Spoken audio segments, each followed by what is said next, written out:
국민의힘의 대통령 후보 경선 토론회가 참으로 한심한 수준입니다. 내란에 대한 반성도, 미래를 이끌어갈 비전도, 조기 대선이 열리는 이유에 대한 사과도 찾아볼 수 없었습니다.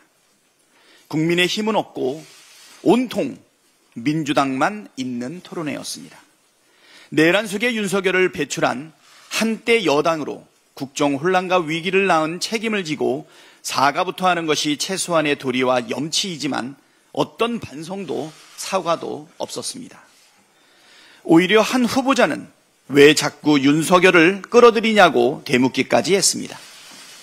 국민의힘 1호 당원 윤석열에 대한 언급을 피한다고 지난 12.3 내란에 대한 국민의힘의 책임이 없어지지 않습니다. 더욱 우려스러웠던 점은 상대당에 대한 최소한의 존중도 없다는 것입니다. 민주당 후보의 공약을 찍고 자신들의 비전 대신 민주당 후보에 대한 비난만 이어갔습니다. 내란의 원인을 민주당으로 돌리며 구구 유튜브처럼 이야기합니다. 스스로는 설 수 없는 정당. 이것이 국민의힘의 민낯이고 후보들의 수준입니다. 이런 저열한 수준의 후보를 낸다는 것 자체가 국민에 대한 모독입니다. 국민의힘은 이제라도 후보를 내지 마십시오. 그것이 책임지는 자세입니다. 한덕수 총리는 염치가 있다면 대선 불출마 선언부터 하십시오.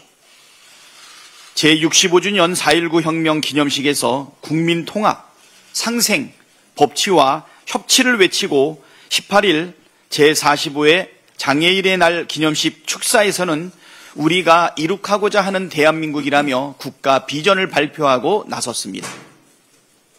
헌법재판관 지명도 모자라 국회 대정부 질문에 불참하고 호남과 영남을 오가며 기업 탐방까지 대통령 선거 준비에 한창인 것처럼 보입니다. 심지어 외신과의 인터뷰에서 대선 출마 가능성을 열어두고 권한대행과 대통령 간 업무에 차이가 없다는 망발까지 서슴지 않았습니다. 권한대행이 대통령 후보처럼 행동하는 것이 정상입니까? 한덕수 총리가 대통령 권한대행으로 해야 할 일은 국정의 안정적 유지와 공정한 대선 관리에 전념하는 것입니다. 자격 없는 총리가 모호하게 노코멘트로 출마설의 연기를 피우며 미국과의 관세 협상 전면에 나선다는 것 자체가 국민을 농락하는 것입니다. 한덕수 총리는 지금이라도 당장 대선 불출마 선언을 하십시오. 그리고 내란 수사에 성실히 응하길 바랍니다. 6월 3일 열리는 제21대 대통령 선거, 국외 부재자 신고 및 재외 선거인 등록 마감이 얼마 남지 않았습니다. 이번 대선은 대한민국의 미래 그리고 대한민국의 명운이 걸린 선거인 만큼 700만 재외국민 여러분의 적극적인 참여가 필요합니다. 지난 3년간 정권의 폭주와 국정 실패로 인해 대한민국의 국격은 심각하게 추락했습니다.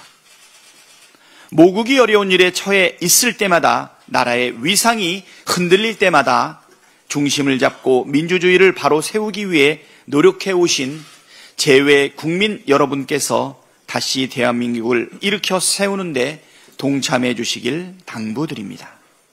4월 24일 목요일까지 꼭 등록하시고 대한민국의 미래를 바꾸어 주십시오. 다음으로